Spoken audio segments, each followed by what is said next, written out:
Hi, everyone. This is Tammy with VA to VA Mastermind Live, and we're so glad that you joined us today.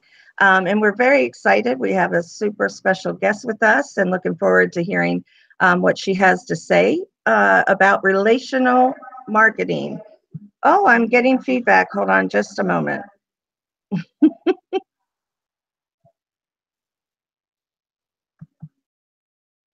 Sorry, guys. Woo. I saw that happen not long ago on a live one, and somebody had the same issue. I may end up having to grab headphones, but we'll see how it goes.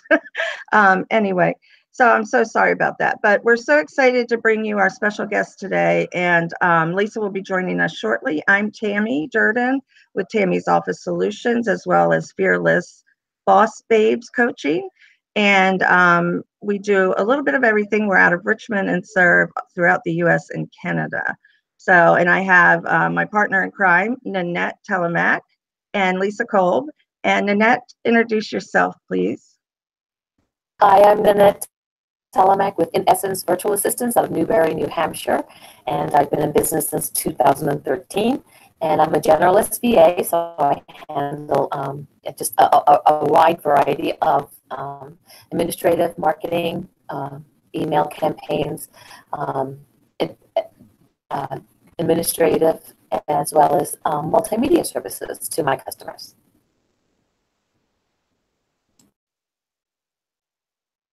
And so Lisa, I guess, will be coming next, but I guess I'd give an overview of what we're going to talk about today. And establishing a relationship requires establishing a dialogue. It means listening to what your current and potential customers are saying, what they want, when they want it, and how they want you to provide it. So understanding your customer's behavior and letting that knowledge set the canvas of your outreach is an incredibly powerful way of personalizing your campaigns. While you're on a mission to develop a long-term relationship, and not just push for one transactions, which none of us really want because that's not to the benefit of growing our company, you can reference what you already know about your customer and use your outreach to build on that relationship. And Tammy is going to introduce Alicia to show us how to do that.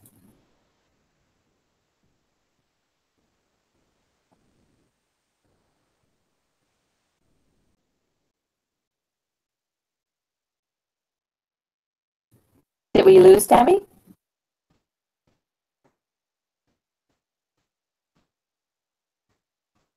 Hello?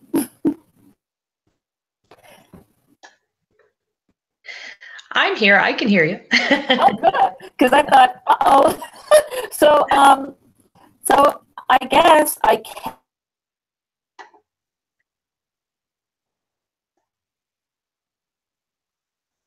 And issue relational marketing is and how to utilize it to gain more clients and keep the ones you have. We brought in our guest, Alicia J. of New VA Advice. Alicia J. is the work-at-home mom and business and marketing coach to virtual assistants. Alicia started her company in 2009 when she was laid off from a brick-and-mortar company, which she had worked as a business manager while she was 7 months pregnant. So that's a lot to have happened to her. If you all can remember 2009, that was a particularly hard time for businesses, and it was a recession, and you can imagine what it was probably like trying to find a job while pregnant. However, Alicia, being very inventive and determined, found out about our VA industry, and over time developed her virtual assistant business, creating a good client base, getting referrals to other great people, and the rest is history. From her experiences, Alicia began to give advice to other VAs contacting her and asking her questions, which led to her website, New VA Advice, where she offers advice to newbie VAs to help them avoid the pitfalls she had to go through alone. We are so happy to have her join us today to understand and discuss relational marketing. Hi, Alicia. Nanette? Yes. May I interrupt a minute? Yes. Alicia and I are having terrible feedback. I don't know if you are, but we're hearing no, I'm not. Twice. Is that correct, Alicia? You're hearing that as well? Yeah, everything is very broken up. Okay. Oh.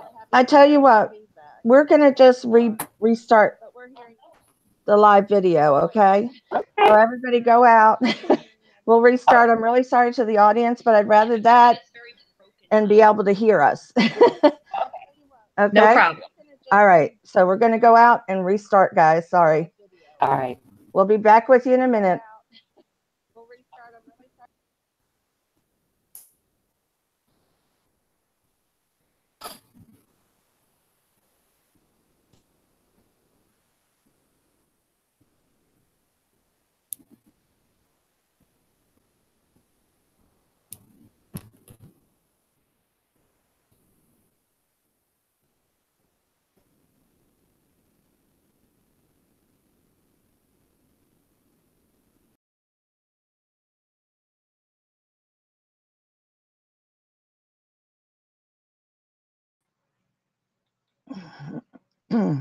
Hello, we're back live again. Sorry.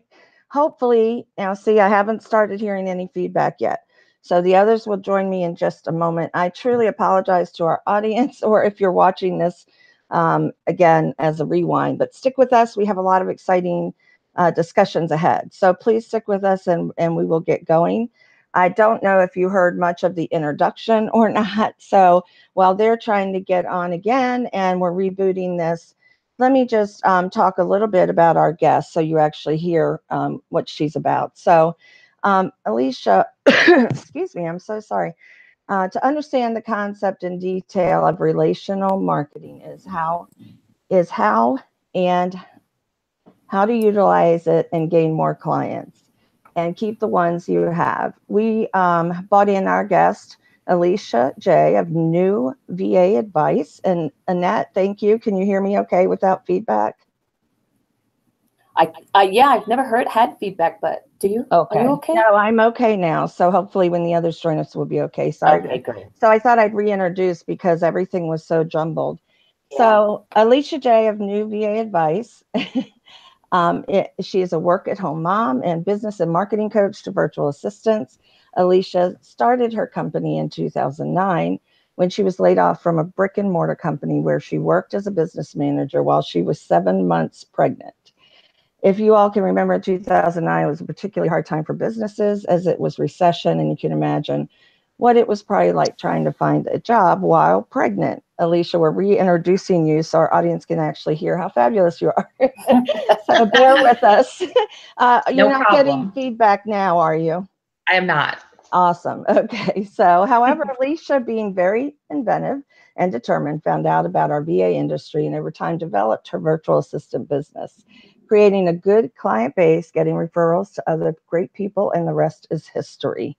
From her experience, Alicia began to give advice to other VAs contacting her. That is funny how that begins, isn't it, Alicia?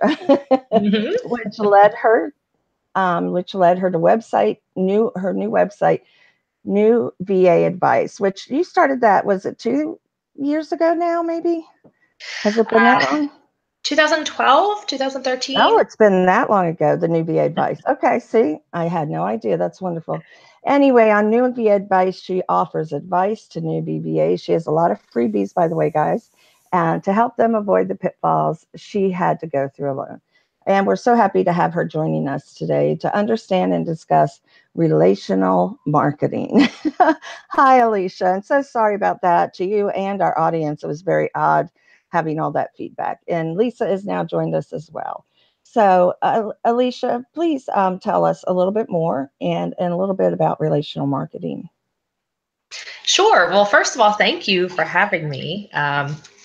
It's been a while. I remember you had me on a couple of years ago, and there's always something when you're dealing with technology and the fact that we work from home, so you never know what's going to happen, in the background. And I remember I had a crazy situation where my internet went out like 20 minutes before we were supposed to go on.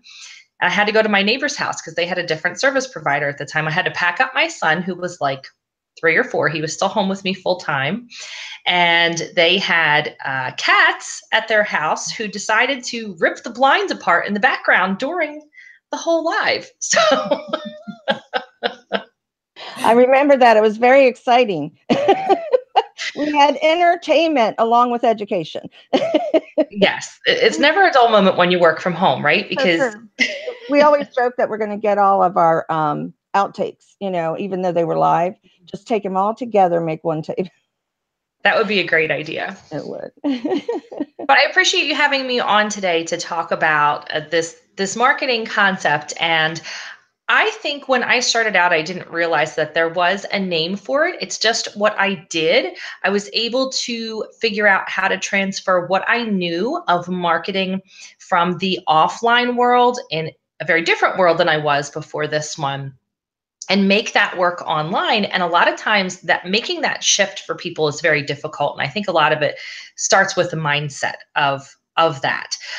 But my definition of this type of relational marketing is really, it's a way to engage people and build true relationships to then form partnerships with these people, working partnerships. And in this case, we're talking about client relationships and partnerships, and they turn into something that's long lasting.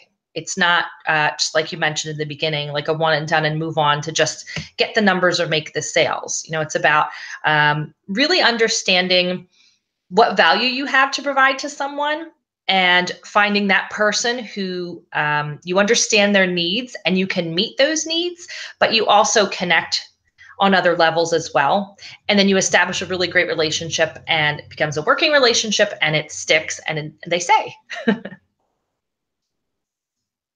Well, that's a great definition of it too, and so true. And I think that when we do it that way, we have so much better clients, and we enjoy it so much more. I love my client base right now. It took a lot of years, and you have to learn through the process, right? You have to learn who you really work with well, who you don't, who you can collaborate with, and who you can't.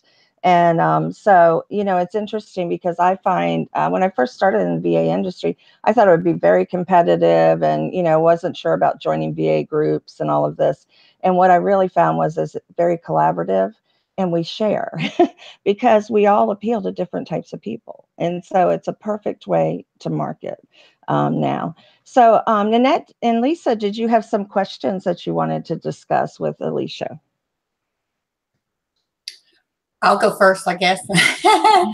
And thank you again for coming, Alicia. I don't really remember the cat and blind thing, but, now that you mention it, it was like, yeah, there was something going on, but, we got it done. My question is, I understand that relationship marketing for, I understand relationship marketing for merchandise and product branding. But what is relationship marketing in the service industry, like B2B marketing?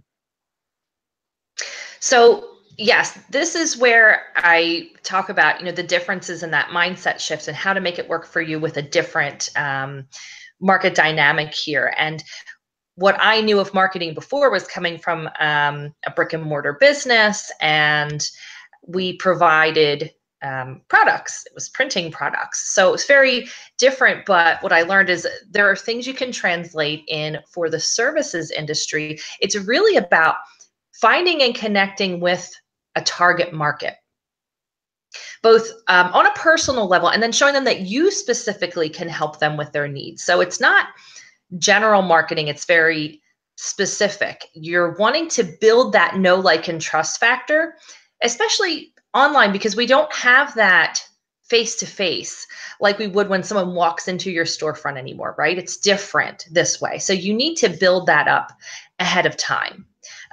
So that's what this kind of marketing helps you to do with potential clients.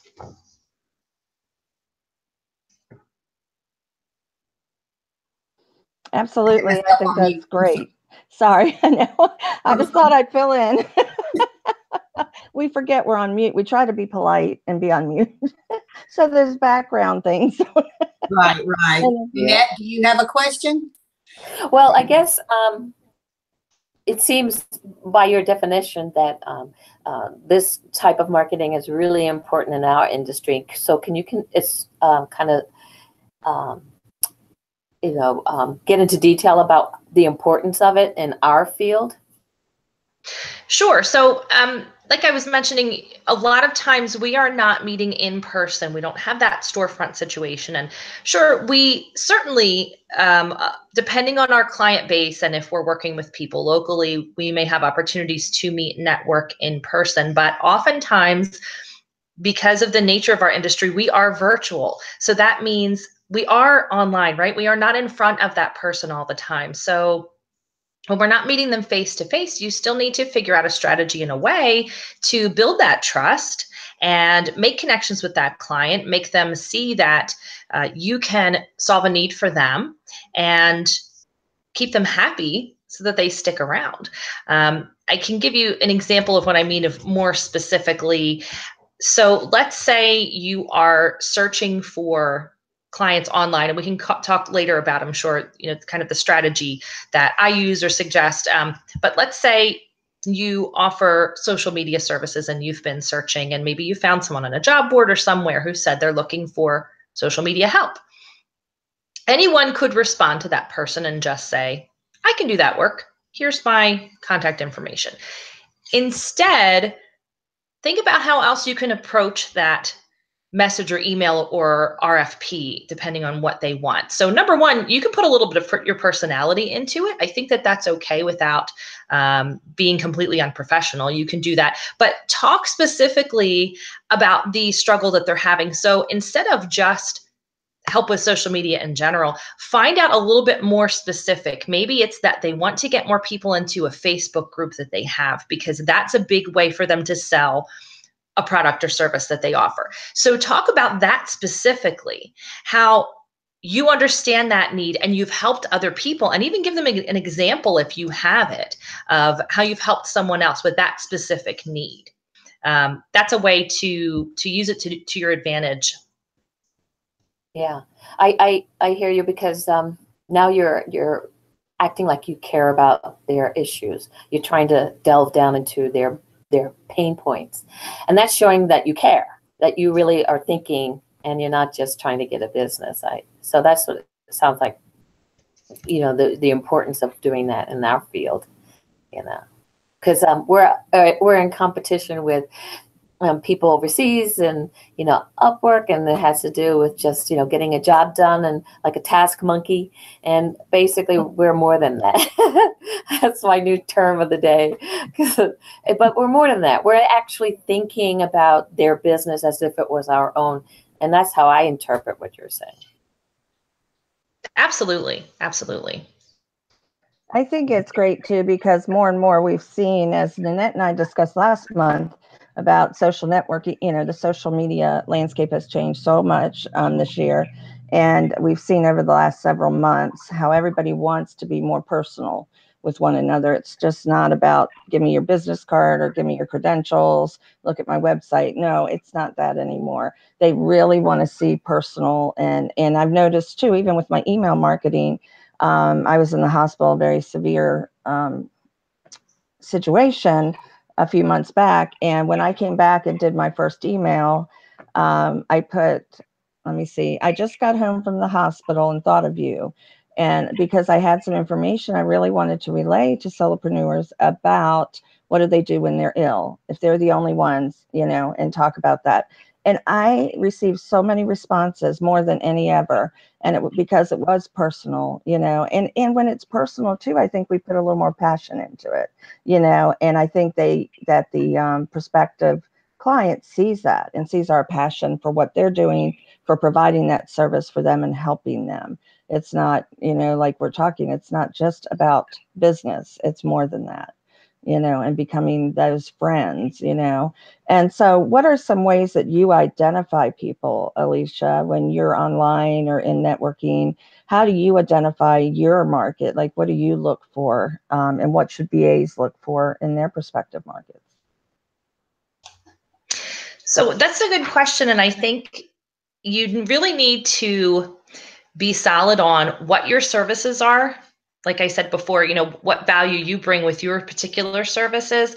And then instead of looking at what I see a lot of times is new VAs will say, I'll do anything for anyone. That's not going to get you any clients, right? I mean, we know that in the positions that we're in now in our businesses, but someone new, I get the the desire to want to do that. And number one, you just want to get started and you want to get that first client. But the more specific you are, the more people will see themselves in your marketing. That's what I tell people. So it helps to be a little bit more specific. And so know the market. And then the biggest part is then finding out, where do those particular people spend their time, whether it's for business or pleasure, and meet them where they're at. That's really the basis of it. So yes, that takes a little research, but it's wholly and fully possible, especially with all we have at our disposal now, with technology and social media today. So what you're really talking about, again, is market research, which we used to do in traditional marketing, but now we put it in a different way and use it online in other ways. So do you have any resources that others can use? Can you name any resources to do some of the market research and things? Can you think of anything that would help new VAs and multi-VAs? So resources, that's a good question. Sorry, I kind of just threw that at you. No, that's okay. That's okay. I think sometimes it comes down to just, the internet's your friend. So you can do Google searches, but then I also recommend that people go on different social media platforms. And I always say that you don't need to be everywhere as much as some people think you have to be on Pinterest and Instagram and Facebook and LinkedIn. And, okay, that's probably a little too much. I don't know how you would keep up with being everywhere. Pick something and research on that platform. Use keywords to describe your market and see if you get a lot of hits. Honestly, it can be as simple as that. I'm all for things that are simple, very effective, and cost effective as well. So you could go on Twitter and you can do a search for motivational speakers. Maybe that's your audience. See what kinds of numbers you're getting on there and see if it looks like they are really active and their profiles are active. There's something I like called Social Oomph, and that is for Twitter.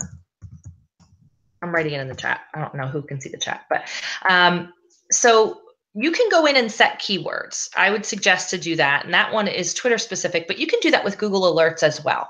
So you can set keywords for words that describe your target market, but you can also set keywords for things that people would use to find you, to see where they're having those conversations. And then you can go and get involved in that conversation. So there you go. First I was thinking, what resources? And I just thought of two. Well, I've got another question, Alicia. Why is the relationship marketing so important, especially, for our industry? You said because we're not virtual. So let me go to the next one. What are the benefits of implementing relationship marketing when prospecting for clients? What are those benefits?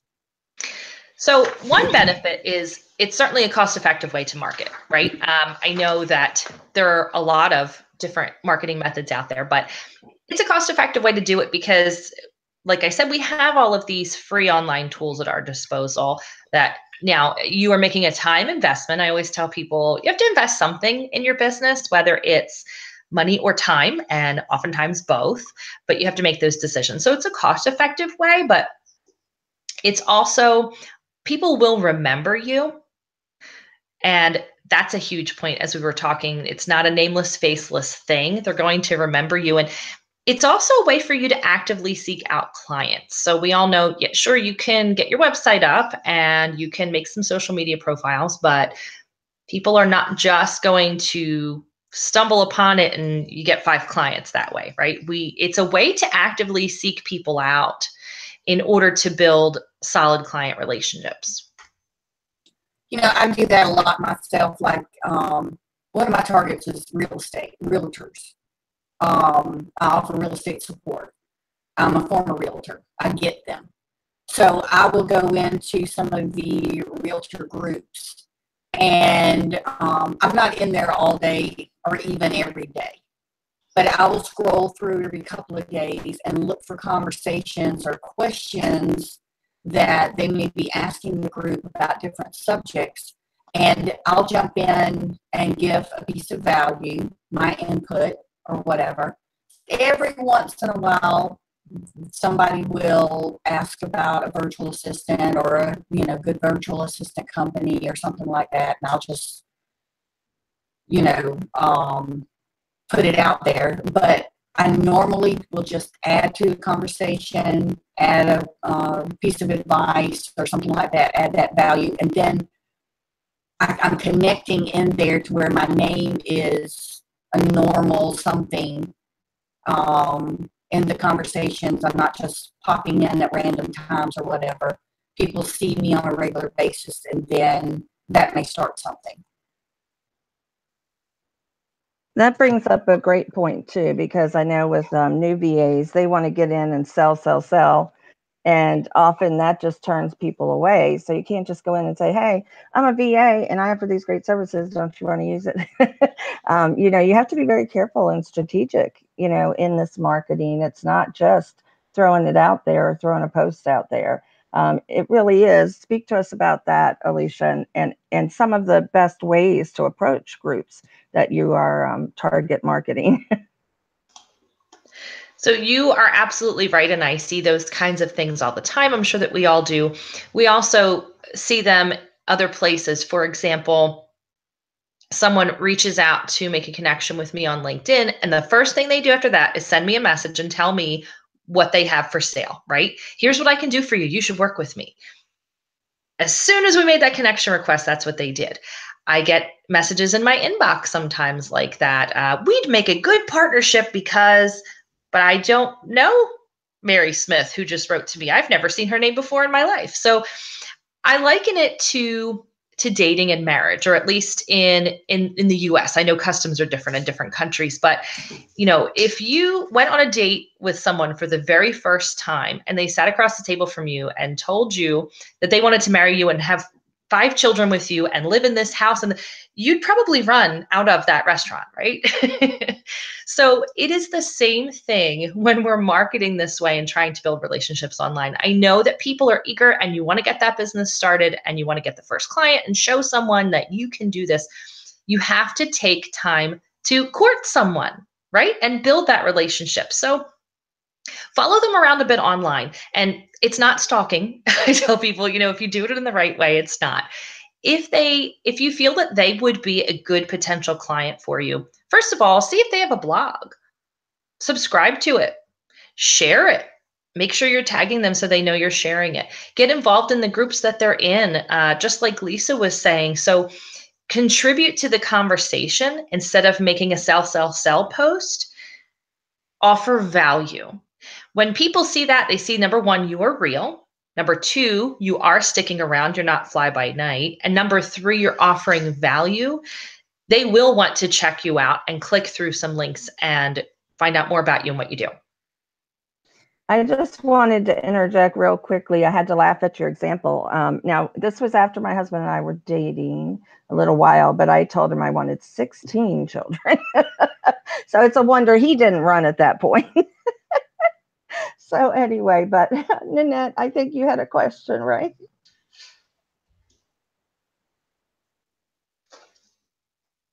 Was muted, sorry. Yeah, I understand that because I go in LinkedIn a lot, and I'm always asking questions, you know, or I'm looking at people and following them, and then I ask them questions when I want to connect.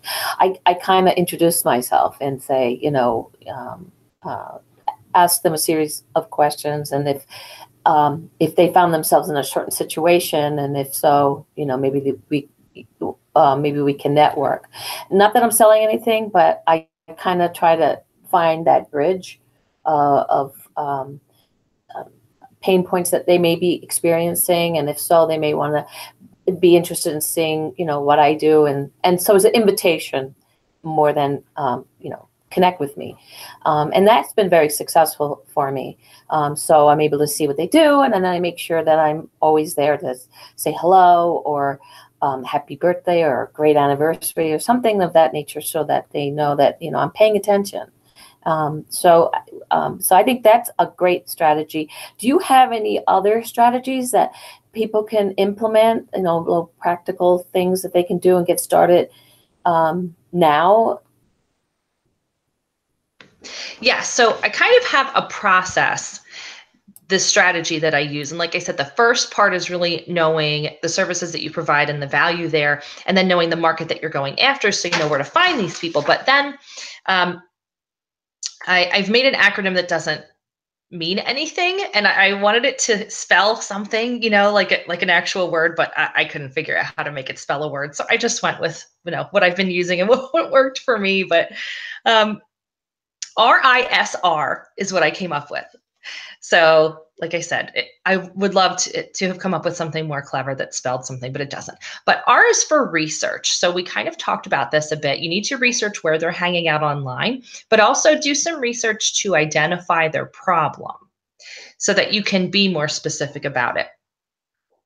Number 2 is the I and the S are interact and share. So this is where we talked about, for example, if they have a blog, go find it and subscribe to it, comment on their posts. People like that because nowadays, I don't think you get as many blog comments anymore. So I promise you, if you do that, the blog owner is going to pay attention to that. And they're going to get excited that there's a comment on there. Share their information, but also do some sharing of your own. So a lot of times people will say, well, I don't know what to put out there. Share things that you think would be interesting to your target market. It could be a short tip or a how-to, something that you know how to do that you can teach in just a quick second. Could be a link to one of your latest blog posts, or it could be you sharing someone else's information or a resource that you have found helpful and you think that they could.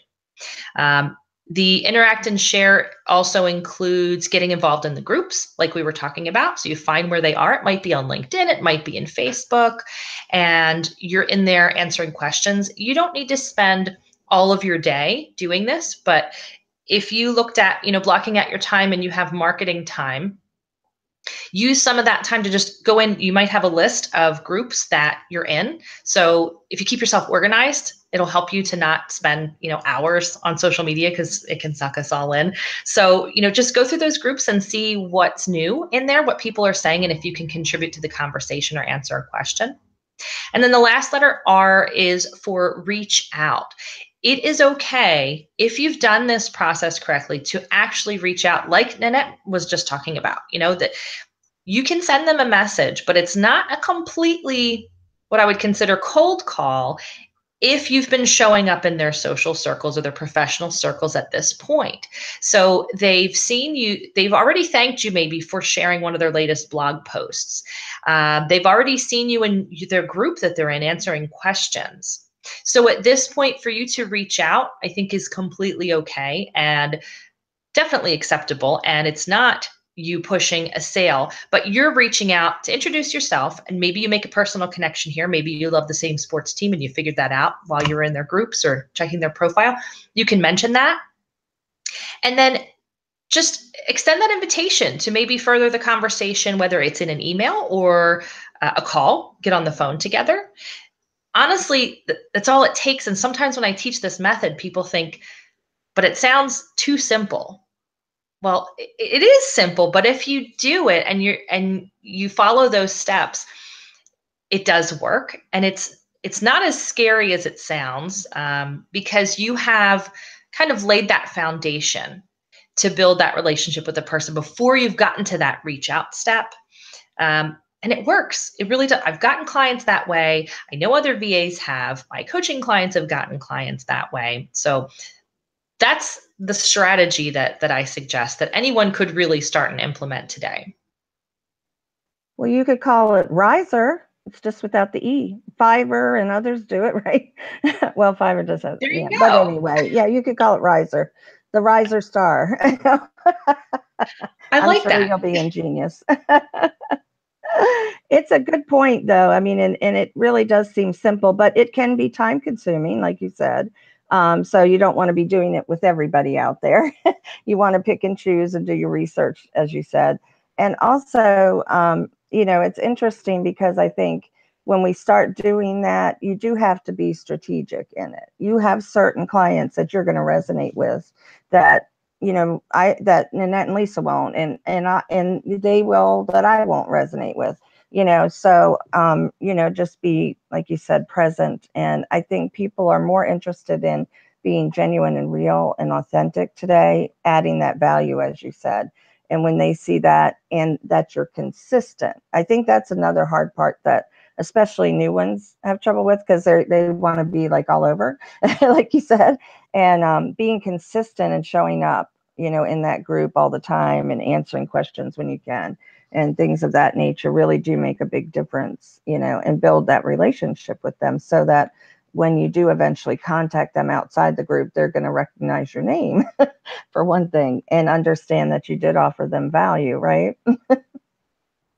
So, you know, I think this is something that we're hearing a lot about recently. I think that we've probably been doing it for a long time, many of us. But, you know, I think we're hearing more and more about it because of all the changes on social media, especially, and how personal everybody has gotten. It used to be you kept your personal separate from your business.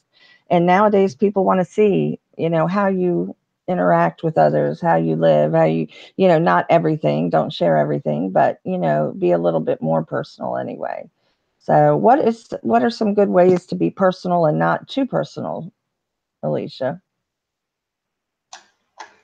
So, like I said, you can look at things that you have in common that, like sports teams, pets, children. Those are things that, just think about what you see shared most commonly on social media that people connect with, right? It's, you know, sports, pets, children, and inspirational messages, or who you find that you draw inspiration from. So that may even be a source of a way to connect personally with someone. You know, maybe you're a fan of Tony Robbins, for example, and and that's something that can connect you, and you just enjoy his style and you know, that kind of thing. Yeah, you don't necessarily need to get into super specific detail about your whole personal life and history and background.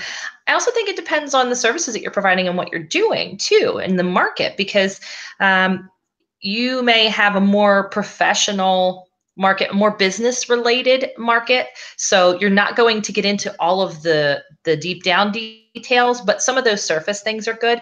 But then again, you might be working with, let's say, people in the health and wellness field, or do maybe relationship market, or I'm sorry, I didn't mean to say, like coaching, you know, things like that, where they do connect with people on more personal levels. So it's okay to put a little more out there because they're going to get a sense of who you are. I have an example. When I helped a coaching client through the process of figuring out her market, she got clear on her services, but really wasn't sure where to go with that, who needed that. She did know that she didn't want to work with the same type of corporate clientele that she had in her corporate life. So then she felt very stuck. Well, where do I go from here? How do I build this business of people that I want to work with?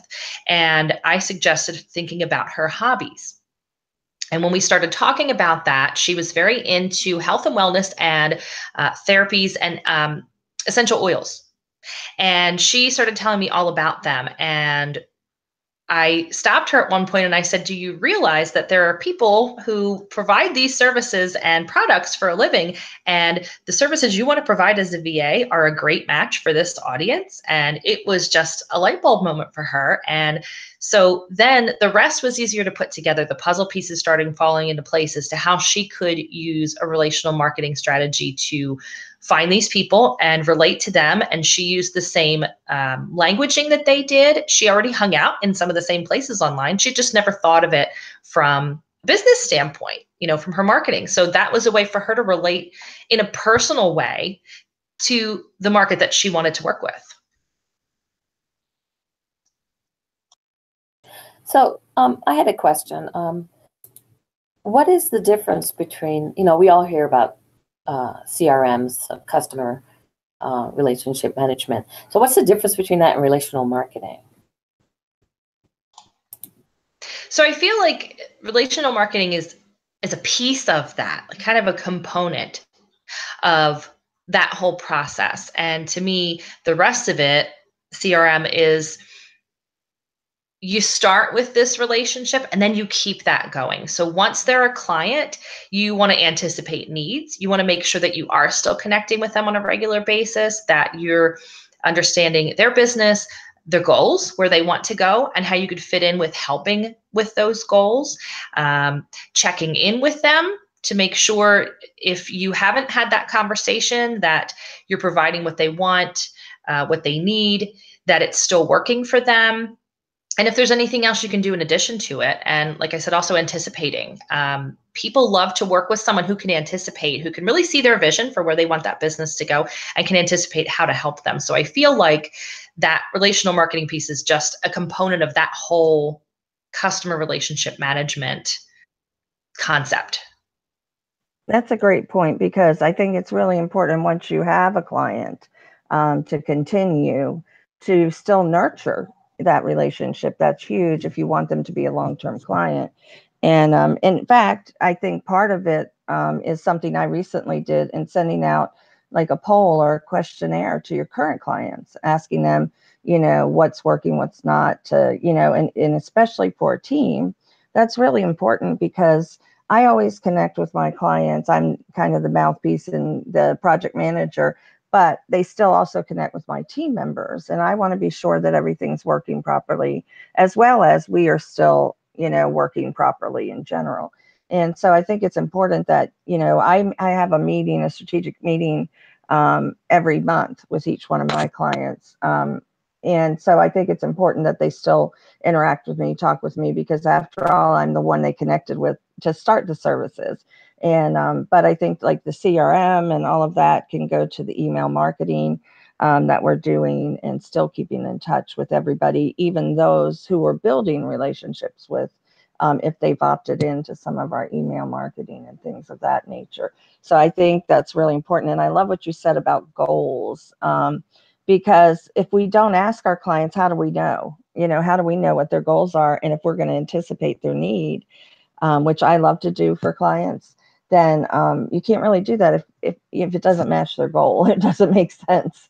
So I think it is, an important piece that as you begin to work with clients and everything, and goals change over time. I've had 2 or 3 clients actually change their ideal market. So we've had to totally switch in our approach to things. And so, midstream, we're like, okay, we're going this way now. So that's a huge piece that some people miss, because they're like, oh, they're a client now, I'm on autopilot. And that's not it at all. You still need to, and especially clients, because as we all know, it's more expensive and more time consuming to obtain a new client than it is to keep a current one. And that's really huge. Are there any other comments or things that you can mention for us, or takeaways that you want our audience to really get before we close up in a little bit? So it just gave me another thought when you were talking about that, in making sure that we're still connecting with current clients. We can do it in one-on-one ways where we're checking in with each one of them and doing surveys and check-ins. But also, I think another way to do it, and it doesn't work for everyone. Not everyone wants to build this into their strategy, but you mentioned email marketing. So, you list building, I feel like, is a great way to get people into your business, but you can create a list of current clients. So maybe you're sending different information out than what you're sending to prospects, but it's a great way to keep talking to them, keep making sure that you're on the same level, on the same concepts that they need, giving them information that they want. You can ask questions in that. Some people choose to teach or run small seminars for their clients. This is all a way that you can do that through email marketing with existing clients, and a way to keep that relationship going. So that was just something that kind of came to me when you were talking. As far as a bigger takeaway, I think it's just important to remember, again, that this is about networking. And if you can't do it in person, face to face, there are ways that you can translate that online. It's making that mindset shift to know that you can do that.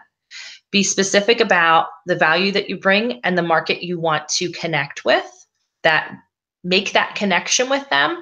It's okay to get a little personal in that connection and take the time to build that relationship, so that this person sees that you're real, sees that you're sticking around, and then they want to they want to be in with you, right? They want to be somebody on that list and somebody in your business so that they can tell their friends, you know what, I'm working with Tammy and she's great and here's why.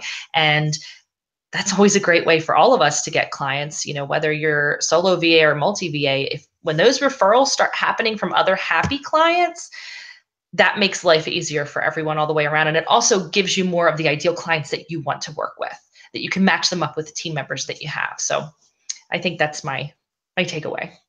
Absolutely. Go ahead, Lisa. I'm sorry.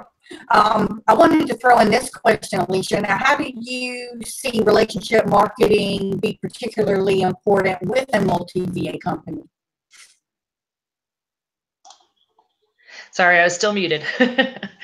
So, like I said, I think it's important because there is still someone who needs to, number one, bring in new clients into that business to keep everyone in business, right? We all need clients coming in, but there needs to be someone or everyone taking up part of that ability to keep connecting with those clients. Like Tammy said, making sure they're happy with the connections that they have. So different teams are built different ways.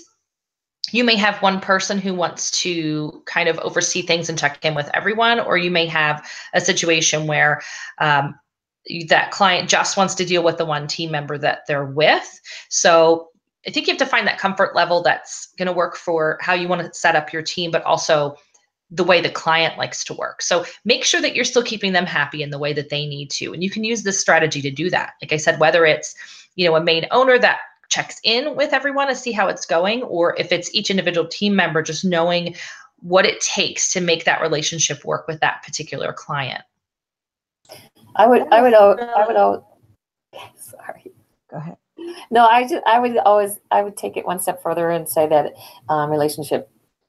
relational marketing is good for multi VAs because if you think about why we became a multi VA, because we want to offer so many different, we want to offer a wide range of different services that this makes it ideal for a multi VA company, this type of marketing, because now you're letting your customers know that you have a solution for them outside of what maybe they connected with you for. It broadens that relationship. I also think it's really important with what you're saying too, Alicia, about making sure your team is involved and in touch with the client on a regular basis. But also what we do as team leaders or owners and managers, because if we don't connect with them on a regular basis, and I had this happen, even though I was in connecting with them, they weren't happy with the particular team member they were paired with. And I could have easily changed that out or had somebody else do it. But they waited months in and then decided, with barely any notice, that they just were going to leave because they didn't like working with that person. So, and they had gotten on the team because of me, but then didn't allow me to, so it is really important to be sending emails and even,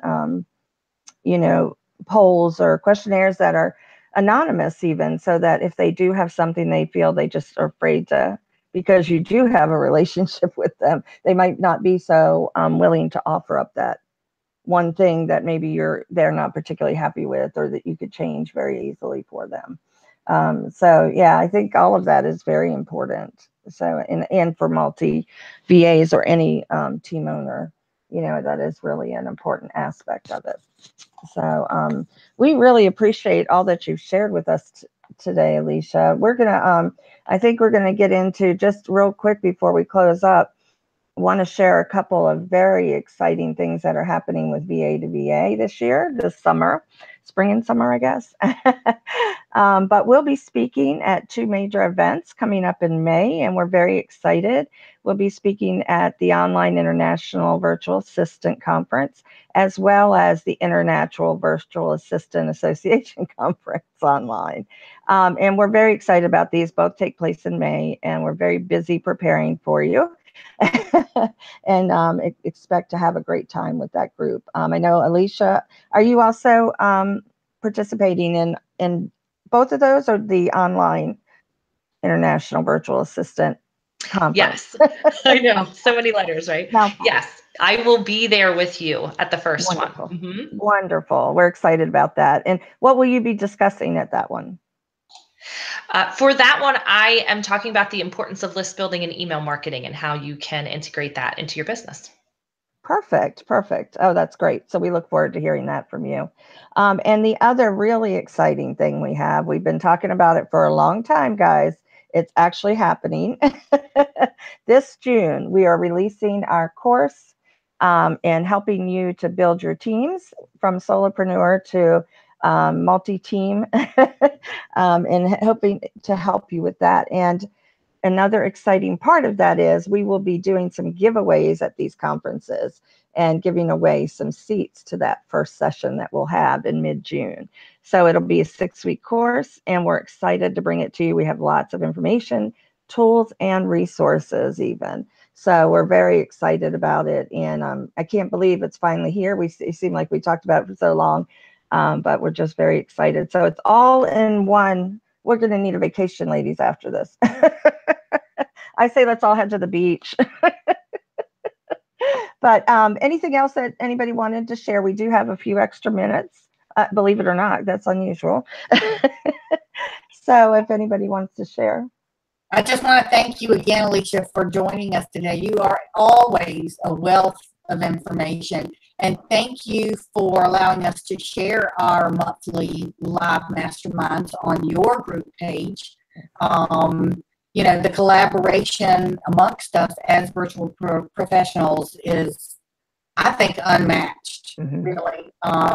We get a lot out of learning from each other. I remember when Tammy first approached me with starting this, 3 years ago? Over 3 years ago? And yeah, and it's kind of unheard of in other industries to want to collaborate together. I feel honored that she invited me as well as Nanette, and we've been, you know, doing this long term, and we work well together, and we're just in it to, you know, give information and value to other virtual assistants that would like to possibly build their own team. So thank you too, Tammy.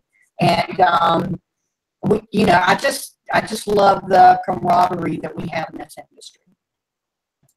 We are really blessed. I'm very grateful to both of you for answering the call to do this. You know, it was something that wasn't happening among VAs. I mean, VAs were collaborating, but I mean, as far as talking about, you know, multi-VA industries and companies and how to build those, we really have kind of become, I hope, at least in most people's eyes, you know, the experts in that field. And so I'm so excited to be able to offer this course. It's a long time in coming. And it's going to be a lot of fun. I think we're going to have a great time. As you can see, we all do get along really well and enjoy each other. And and it's going to be, you know, you all joining us as well. So we look forward to that. And we'll have more information out very soon. So keep an eye out on it. Alicia, we just can't thank you enough. As Lisa said, you're just a wealth of information. I know there were a multitude of topics you could have spoke on today and helped us with, but this one really is timely. And I think so many people are trying to implement it, but struggling in it. And, you know, that those pieces that you laid out today really fit the puzzle and hopefully put it together for a lot of people. And if they keep consistent in it, hopefully they'll be able to begin to see their businesses grow as well, and maybe even reach out to you for help. So yeah, and maybe grow enough that they need, again, even more teams and help with that. So Nanette, did you have anything else to add? No, I just really appreciate this. It kind of, and thank you, Alicia, because it kind of cemented in me, you know, what I'm doing. It's helping me. It helps me to know that I'm on the right track, and that's exactly what I need to do. And as you all know, my own only tip to people listening to this and want to implement it is that, you know, if you're introvert, this, you know, doing this online is probably the best. But if you like getting out, meeting people, this also applies to your local networking and chamber of commerce places. But the big takeaway I got from you is consistency. You know, you can't just hit and run. You have to constantly do it, spend the time. So, and knowing myself, I tend to get caught up in going to different groups online. My one tip is what I do is have an alert on your calendar. So it goes, ding, get off. That's good. Yeah. And I liked that Alicia talked about like having the list so you could check it off as you go in, you know, and just not get caught up in everything, but see what you can really help with and add the value there. But I understand it's easy to get sucked right in. And then you look down and you're like, how did this day go by? So yeah, I mean, it is important that we spend time on our businesses and building it. But yeah, you can get a little carried away too. It's easy in this social media world for sure. So yeah, great tips and great things that we learned today. And I look forward to seeing everybody implement them. I'd love to hear on our platform on Facebook from our audience how you implemented this and if it's helped you, you know, later. So we'd love to hear back on that. And I just congratulate Nanette again. She is building her business finally away from a full-time job, and I just I'm so happy for you. I Thank just can't you. even, because I know how long you've wanted to do that, and I know some things forced your hand a little bit early, but Yeah. I'm just so very excited for you and your journey. So I know Thank you. that you're doing great. Thank you. Yes. So I just had to mention that again. Anyway, so we're actually a few minutes early, but we thank everybody who watched. And please share the video so others can be entertained as well as learn. And we look forward to seeing you next month. So please watch out for us next month in several places. And we'll also share the conferences on our platforms as well. So have a great weekend, everybody. And thank you again, Alicia. Appreciate you so much. Oh, thank you. Thank you again for having me. And I am really looking forward to the course that you have coming out because collaboration is where it's at. It's not competition, it's collaboration. So I'm looking forward to that and sharing it with people. Absolutely. Thank you so much. We really appreciate you. Bye, everyone. Have a great weekend.